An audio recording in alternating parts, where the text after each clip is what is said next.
Welcome to episode 39 of the Reality Podcast. Be sure to hit that subscribe button down below and also ring those bells for all notifications. So I'm looking back at episode 38 yesterday, and I said episode 37. Call me a fucking idiot. I apologize. Yesterday's episode was episode 38. I fucking fucked up on the intro. So, call me an idiot on the comment section yesterday for yesterday's podcast. Now, today is Sunday, by the way. Today is Extreme Rules Sunday. Hope you guys enjoyed Fight for the Fallen and Evolved. If you guys did enjoy those two shows, be sure to leave a thumbs up on this podcast. I don't have a lot of news today. It's a very dry-filled news. I mean, the only newsworthy was the fact that the Lucha Bros challenged the Young Bucks to a ladder match for All Out for the AAA Tag Team titles. Take my money. Take my fucking money. Which we'll go over here on the podcast. But I don't have that much news here. I don't have that much news, obviously. I did hear that Fight for the Fallen was a good show. I'm hearing good things about Fight for the Fallen. Evolve wasn't even that bad of a show. I watched a little bit of Evolve. I'm hearing people are telling me on Twitter that it wasn't even that bad of a show. It was a good show. It was a decent show. But Fight for the Fallen, people telling me that Omega and Cima had a fantastic match. 5-star classic, for people are telling me. Really now. Now, I wanted to give you guys an Evolve review, but I fell asleep during the first hour and a half of Evolve because I was so tired from work. So, all I did was, yesterday, I went to work, came home, ate some McDonald's, uploaded the podcast, and then I just went to my bed, went to go watch Evolve for the first, I seen the last two matches. I seen that unification match with Austin Theory and who else? And the Adam Cole defending the NXT Championship against Akira Tozawa, which was a great match, by the way. I seen the last match. It was really, really good. It was a really good matchup. But yeah, people are telling me left and right that Fight for the Fallen was a great show. Although it took real long for people are telling me the show took way too much time. I heard that Fight for the Fallen went 4 hours, from what I'm hearing. I heard it went 4 hours. I heard it went around 4 hours. I heard that Omega and Cima had a fantastic matchup. Really now? Okay, cool. Not bad. Alright, cool. But, when it comes to news, I don't really have that much news. I really don't. I have news on, I'll tell you right now what I have news on. I have, obviously, news on the ladder match challenge laid out for AEW's All Out. I have news on Jeff Hardy's arrest for being drunk in public intoxication. World Wrestling Entertainment will reportedly never let Sting wrestle again, so that match between him and the Undertaker are already squashed. I have news on Bray Wyatt's original plan for his return.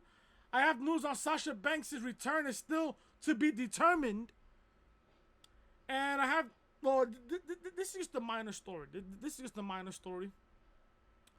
And I have news on why the Good Brothers push might not last long. So there you go.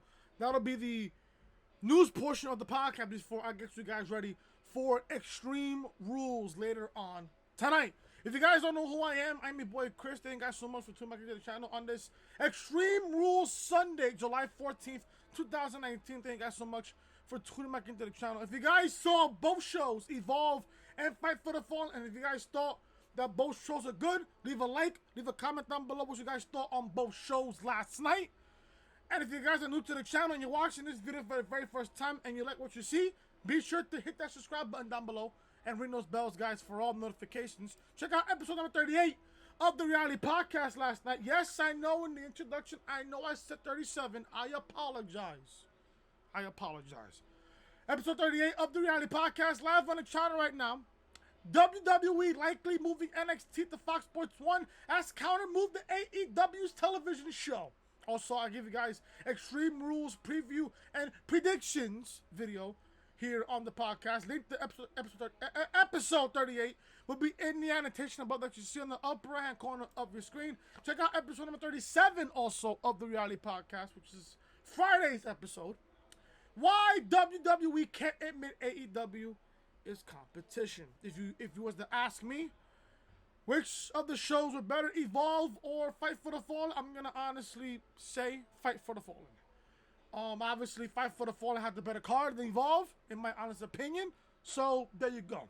Link to episode 37. I can't even speak today. My God. Link to episode 37 will be in the annotation above that you see on the upper right hand corner of your screen. If you guys want to see some gaming content, Crash Team Racing Nitro Fuel Episode 1 Road to Glory. The evolution of Crash has begun.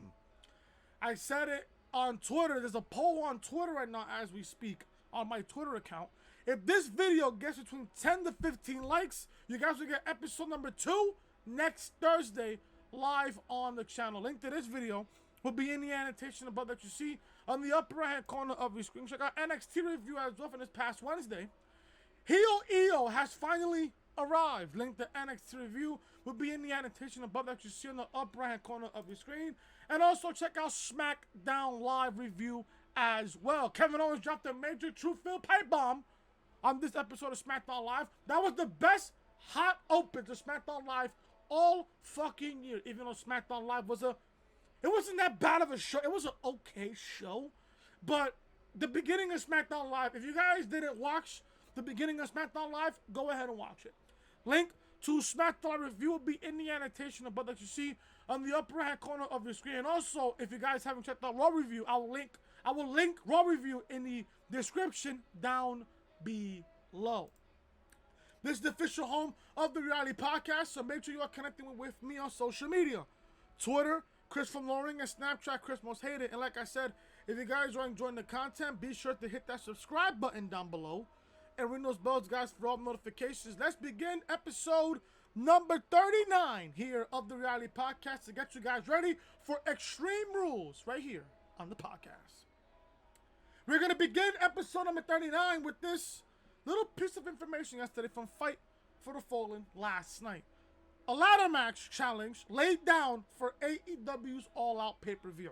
Now, Fight for the Fallen was an amazing night of pro wrestling, but the Lucha Bros and SCU really brought it to the Daily's place. Then once Pentagon Jr. and Phoenix won the match, they had a huge challenge to lay down. After SCU was defeated, the Lucha Bros took everyone out with a ladder. Then they got on top of that ladder and laid down a challenge for August 31st in Chicago. Pentagon and Phoenix will put the AAA tag team titles on the line at All Out against the Young Bucks. Take my fucking money. This match wasn't confirmed because Jim Ross said that Matt and Nick Jackson had yet to accept it. He also went on to say that how could they not accept it? How could they not accept it?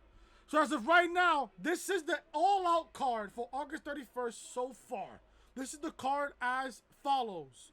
The All-Elite World Title match between Chris Jericho and Hangman Page. Kenny Omega versus Jon Moxley. The Best Friends versus the Dark Order. And this match has not been confirmed yet. The AAA Tag Team title match will be in a ladder match against the Young Bucks against the Lucha Bros. Take my motherfucking money. If I have to be honest with you guys, take my motherfucking money. Seriously. Listen, we've seen this match at Double or Nothing. The match is fantastic. Can you imagine in a ladder match? That'll up the ante from their match at Double or Nothing. Now, don't get me wrong. Don't get me wrong. I love the Young Bucks. I love Matt and Nick Jackson. And I love the Lucha Bros, Pentagon Jr. and Phoenix. Love him. Love both of them. After that match at Double or Nothing, it made me want to see them go at it one more time. This is the perfect match to put them in. This is the absolute perfect match to put them in. A ladder match. I love it. I fucking love it. Can you imagine that match at All Out if that match is even confirmed? I mean, eventually the Young Bucks will accept that challenge. So it's only a matter of time before they accept that challenge. So expect the confirmation from the Young Bucks that they will accept that challenge for Fight for the Fallen for All Out in August 31st in Chicago. That match should be a barn burner. My God, I can't wait. Sasha Banks' WWE return is still to be determined. I don't know how you guys feel about that, but to the news, Sasha Banks seems to be having a great time away from World Wrestling Entertainment, but unless she wants to retire from pro wrestling, she needs to return because the company has her locked into a contract that they may never let her out of. Can you imagine Sasha Banks in AEW? That's all I'm gonna say there. Banks was recently working out with the Sendai girls in Japan, and she commented how she will be back. It seems like she has a real passion to keep wrestling, but not for WWE. However, that might have to happen if she's going to expect out of her contract. The Wrestling Observer newsletter noted that while most expect Banks back soon, the answer he received when asking was her status is still currently to be determined. And I quote, "When we asked about Banks returning soon, we were told it is to be determined." Banks and Vince talked a few months ago, and the feeling was she'd be back by the end of the summer. But it was nothing official, or is there an exact start date back at this moment? End quote. This is a very interesting situation. The writing might be on the wall that Sasha Banks will make a return to the company soon enough. The fact that she was recently training in the ring certainly seemed to indicate that she was keeping the ring rust off of her as well. Obviously, there you go. With the Extreme Rules coming up tonight, or should I say this Sunday, which is tonight, by the way, and Bayley in a disadvantage in a handicap match against Alexa Bliss and Nikki Cross, that could be the perfect opportunity for fans to see the boss once again. I predicted this. TM has predicted this. I don't know if Storms has predicted this. I think he has. JD certainly predicted this. Now, I said this on, I think it was a podcast. I think it was the podcast, I believe, on Friday. I think it was Friday. No, I also said this on Smackdown Review this past Tuesday. If you're going to have Sasha Banks come back, there's got to be plans for her. Not only there's got to be plans set for Sasha Banks, if you're going to have Sasha Banks come back, she has to turn heel. She has to turn heel on Bayley. She has to turn heel. Now, I did watch off the script yesterday.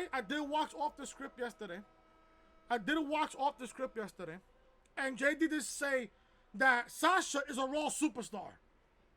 Okay. So she's a Raw superstar. Okay.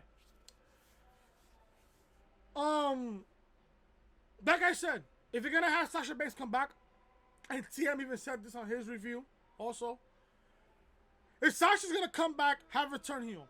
The reason why she was training was because the simple fact she has to knock off the ring rust off of her. Obviously, that's why you have to keep training. Keep yourself in shape. So that way when you're back in the ring, you don't suffer anything else from there. But at the same time, Sasha has been out since WrestleMania. How much of a hypocrite Sasha Banks would be if she was to come back after all this time saying that she wants out, she was booked poorly. What would happen if she came back? She would be a hypocrite. Everything that she did would end up being a hypocrite. She would end up being a hypocrite. So, I have no idea, but I don't know how you guys feel about Sasha Banks possibly coming back. Sound off down below in the comment section. Jeff Hardy. Now, there's news on Jeff Hardy here. If I can find this article here. Right here. Okay. Jeff Hardy was arrested for being drunk in public. Jeff Hardy is no stranger to being in trouble with the law, and his history of substance abuse and alcohol is also well documented. Unfortunately, it looks like he's run into a bit of trouble once again. TMZ reports that Jeff Hardy was arrested for public intoxication. He was arrested on Saturday at Myrtle Beach, South Carolina, and then brought in and jailed for a short time when the above mugshot was taken.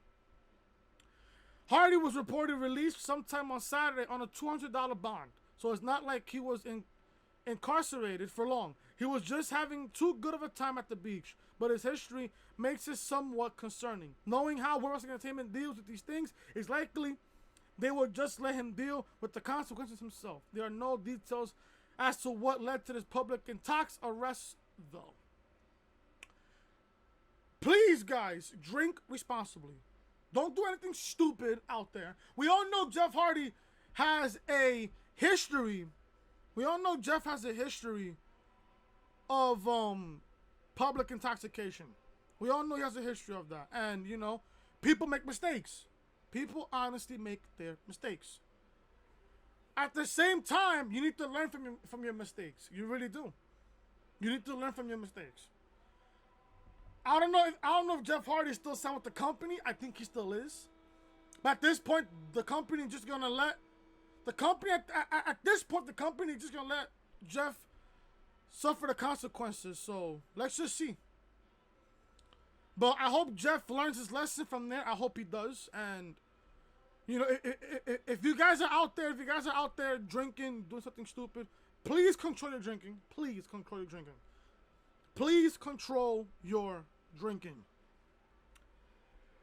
WWE will reportedly never let Sting to wrestle again. WWE has a lot of legends they can call when they need them. Their new deal with Saudi Arabia has made this very convenient as they continue to capitalize on nostalgia. However, fans shouldn't get their hopes up about a return for Sting at all. The company teased some Undertaker vs. Sting hype recently just to get fans invested in an online video they ended up pulling out. The Wrestling Observer newsletter noted that this was done just to hype that viral video about the Undertaker going to WCW and nothing more. Not only was it never attached to a video game either, but there is reported no interest at all in Sting getting back to the ring due to his age and the fact that he has spinal stenosis. This is what the Wrestling Observer newsletter reported, and I quote, "From those on the inside, the belief is that the company would never risk Sting taking a bump given he never had surgery on his neck. He's a 60-year-old man with spinal stenosis, and the idea of him wrestling is not even approached." End quote. This might be a bit of a letdown, but at least that quells the notion that the company might reach into their pockets and pay Sting enough money to wrestle in Saudi Arabia. The fact is that you can never say never in this company, but it's probably not worth putting any money down at this point. Storms, DJ Storms, if you're watching, shout out to you, bro. He reported this on his lightning flash update, I believe on Friday. Yesterday.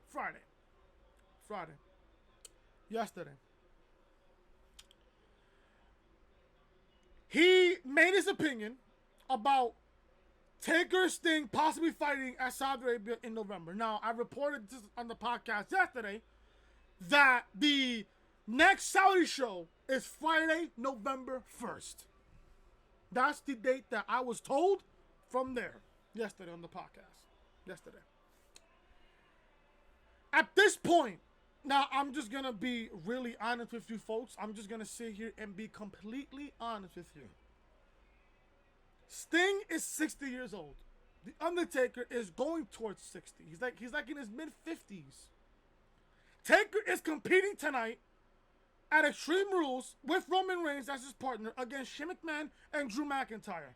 The only reason why Taker is doing this is because he wants to take the bad taste out of Super Showdown against Goldberg out of his mouth. Now that I can respect.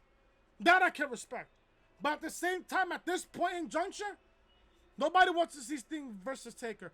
If anything, this match should have happened at WrestleMania 32. I said this on the podcast, I believe Friday. I'm going to say it again. This match should have happened at WrestleMania 32. Without Taker losing to Brock at WrestleMania 30. Now, I understand why Taker lost his streak to Brock at WrestleMania because Brock was the hottest superstar in that company. So why have Taker beat Goldberg? Have Taker beat Lesnar and kill all of his heat? That I understand why. And also for network purposes, to draw in a whole bunch of subscribers. That I understand. I'm not going to stop Vince from making his money. I'm not. But at this point, Saudi money is blood money at this point. Blood money. Let me say this right now. I would be completely fucking shocked if Sting comes back for Saudi Arabia for November. I'll be shocked. Because I asked this on the podcast yesterday. Who else you're going to have Taker fight in November in Saudi Arabia? Who else you going to have Taker fight? And then on top of that, you got to think about this. They got the Saudi show on November 1st. You got to build Survivor Series 3 weeks later. You got to build up for Survivor Series. In November, a few weeks later. You gotta build up for Survivor Series. Simple. Do Raw versus SmackDown. It books itself. People, it books itself. It's just that simple. It books itself. Like I said, I'd be completely surprised if they let Sting wrestle The Undertaker. Most likely. Now, I don't see this happen at WrestleMania. Now, I am hearing. Now, I also heard this on Off the Script as well. That The Undertaker has greenlighted 2 opponents, Finn Balor and Drew McIntyre, for either WrestleMania or SummerSlam. Do you see Taker fight at Survivor Series? Or they could book Sting versus Taker at Survivor Series. That's if Sting even decides to come back. But when it comes to this company, you can never say never when it comes to this company. You can never say never whatsoever. WWE's original plan for Bray Wyatt's return. Now, I'm hearing SummerSlam. That's what I'm hearing. I'm hearing SummerSlam. Bray Wyatt hasn't appeared in the Firefly Funhouse for weeks. His puppet friends have made brief cameos as backstage performers in the weeks since. However, Wyatt hasn't actually been seen. A lot of fans are wondering when Bray Wyatt will actually make his big ring return to the WWE, but they might have to keep waiting. The good news is that it could give Ramblin' Rabbit a chance to finally have that match with Bayley that she wants. Take that however you want it. WrestleVotes reports that while things can always change with Eric Bischoff and Paul Heyman in the new executive director roles, the original plan was to actually hold off Bray Wyatt's big return until SummerSlam.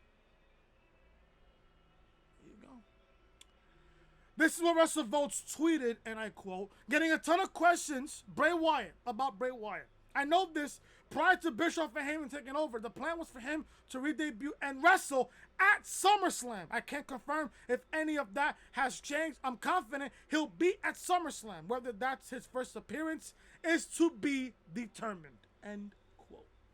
This might be frustrating for some fans who can't wait to see what Bray Wyatt will be able to do with his new persona. Remember, kids, good things come to those who wait on the Fiend.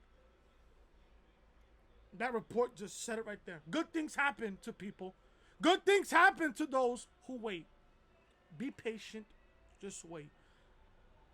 Now, if Bray Wyatt's going to come back, what brand do you put him on? Do you put him on Raw? Or do you put him on SmackDown? Now, I'm going to ask you guys another question. A question right now that I want you guys to answer down below in the comment section as well. If you have Bray Wyatt, the Fiend, this character of Bray Wyatt, this newly refreshed, invested on character that Triple H and The Undertaker are working on, whose hands do you want to have Bray Wyatt's character on? Eric Bischoff for SmackDown or Paul Heyman for Monday Night Raw? Don't get me wrong. Bischoff and Heyman are 2 great minds for this business. 2 great minds for this business. 2 legendary icons when it comes to the great mind of professional wrestling. If you was to ask me that question, I'd rather have Bray Wyatt in Paul Heyman's hands. Because listen, don't get me wrong, I love Bischoff. It's just that Paul Heyman has been involved in a whole lot of creative things lately with Ronda Rousey, Aleister Black, Brock Lesnar, so on and so forth. Can you imagine Paul Heyman's great mind working with Bray Wyatt's character? How to book Bray Wyatt? I think it would be a fantastic idea. I think it would be a fantastic idea. I think it would. Put him on Raw. And then at this point, if you want to really build up Bray Wyatt to the point where he's undefeated at this point, imagine a Bray Wyatt versus Aleister Black match at Survivor Series, Raw versus SmackDown. Can you imagine that? Can you imagine a Bray Wyatt versus Aleister Black match either at Survivor Series or maybe at WrestleMania? I wouldn't mind it. To be honest with you, I wouldn't really mind it. I would love it. Now, how would you book Bray Wyatt if he's on Monday Night Raw? You book him undefeated. You book him really, really strong to the point where everybody's invested in his Bray Wyatt character to the point where you have to put him in the Universal Championship picture against Seth Rollins. Can you imagine a Seth Rollins versus Bray Wyatt match possibly in the near future for the Universal Championship? If Brock doesn't cash in tonight, let's see. I'll believe it when I see it if Brock does show up tonight in Philadelphia. I highly doubt it that he does, but with this company, you never know this company. You never know. How would you guys book Bray Wyatt? Would you put him on Raw or would you put him on SmackDown? Would you put him on the hands of Paul Heyman or the hands of Eric Bischoff? Sound off down below in the comment section. Finally, guys, to end the podcast here. I don't have that much news, so I apologize because there hasn't been that much news right now. So to be honest with you, this is all I got. Last piece of information here before I get out of here, and for you guys to enjoy Extreme Rules tonight. Why the Good Brothers WWE push might not last long. Luke Gallows and Karl were almost out the door, but they re-signed new contracts with the WWE. Those 5-year deals are said to be massive, which is what we would have expected from the company at this point as they try to keep as many superstars as they can. The AEW effect, folks, is real. It's 100% real. Ryback does not approve of the company's tactics at this point because he was able to escape so many things when leaving the company. Still, he was happy for the Good Brothers as he spoke about it on conversations with the big guy. This still didn't give Ryback an awful lot of hope that the company will continue pushing Anderson and Gallows because he's seen the company pull this trick before, as have we all. This is what Ryback said, and I quote, "I'm happy for them. I've known Luke Gallows since Deep South Wrestling and Karl Anderson.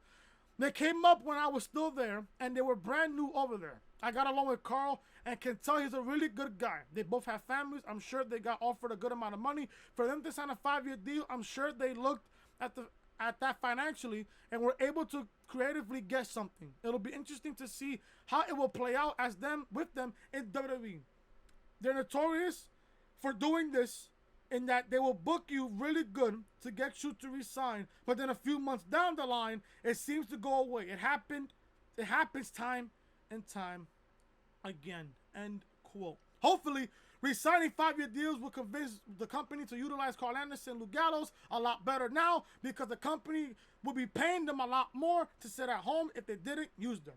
Ryback might not be too sure about how much longer the company will be pushing the Good Brothers, but we will remain optimistic about things for the time being. I'm going to credit Wrestle Inc. for this quote, for that Ryback quote. If you was to sit there and tell me, do I like the Good Brothers? To be honest with you, yeah, I did. I love the Good Brothers. I love the Good Brothers when they were in New Japan. When they were in New Japan. I loved them. Loved them.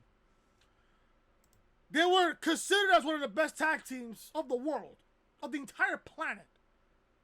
Until the Usos came out, the New Day came out, the Street Profits came out, the Young Bucks, things like that. Things like that. I'm starting to think that they're pushing the Good Brothers with AJ Styles because of this whole AEW situation, with this AEW effect. Ask yourself this question. If AEW never existed, would you think Karl Anderson and Luke Gallows would be pushed this much? No, they wouldn't. Now, don't get me wrong. Don't get me wrong. I'm not against making money. I will never be against making money. Never. Never. Because money is one of the most important things in this life. It's money. People need money. The Good Brothers have families, which I commend. I respect. I understand. They signed a 5-year deal to set their families financially. That I understand, and I respect that a whole lot. But at the same time, you're selfless because the simple fact that you either sign a 5-year deal with the company that's not going to use you eventually, it'll be forgotten. Listen, this whole Good Brothers AJ Styles faction will be forgotten by October. By October, this whole thing will be forgotten. Will be forgotten. Will be forgotten. Look at the guys that's on Raw and SmackDown that came from the Indies. The Good Brothers, AJ Styles, Finn Balor, Shinsuke Nakamura. What makes you think fucking Nakamura got a match on fucking SmackDown Live this past Tuesday? AEW effect, folks. How come we haven't seen Finn Balor since Super Showdown? AEW effect, folks. What makes you think they brought back the Good Brothers to form up with AJ Styles? The AEW effect, folks.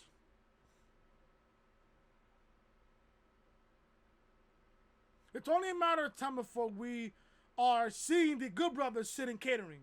It's only a matter of time before we see Nakamura in catering. It's only a matter of time before we see Finn Balor in catering. It's only a matter of time, folks. It's only a matter of time. Now, I'm going to get out of here because I'm going to go get myself ready. I have my blanket and my fucking pillows ready for Extreme Rules tonight. So there you go. Storms, if you're in Philadelphia, have fun. And also, if you're old enough, drink responsibly, sir. Please. Please. I don't want to hear you getting locked up for public intoxication. So relax, bro. Relax. Anyways, I'm going to get out of here. Thank you guys so much for watching episode 39 of the Reality Podcast. If you guys enjoyed the podcast, hit that thumbs up. Leave a comment down below what you guys thought of the podcast so far this afternoon. If you guys are visiting the channel for the very first time or you're watching this video for the very first time, show your support by just hitting that subscribe button down below and ringing those bells, guys, for notifications. Check out episode number 38 of the podcast, episode 37 of the podcast, Crash Team Racing gameplay, NXT review, SmackDown Live review, and I will link Monday Night Raw review down below in the description. Make sure you check out all this content here on the channel for this week. If you guys are, I apologize. This is the official home of the Reality Podcast, so make sure you are connecting with your boy Chris on social media. Twitter, Chris from Loring, and Snapchat, Chris Most Hayden. And like I said, if you guys are enjoying the content, be sure to subscribe to the channel and ring those bells, guys, for all notifications for wrestling and gaming content. I will see you guys later on tonight for Extreme Rules review. I will cover the entire show. I'll be live tweeting this entire show, and I will give you guys my thoughts on everything else here tonight for Extreme Rules on Twitter, and I will also give you guys a review right here on the channel later on tonight as part of a double upload Sunday right here on the channel. Till then, I am Chris. Leave a like, comment, subscribe, and share the video all over social media. I will see you guys later on tonight for Extreme Rules review. Till then, talk to you guys later.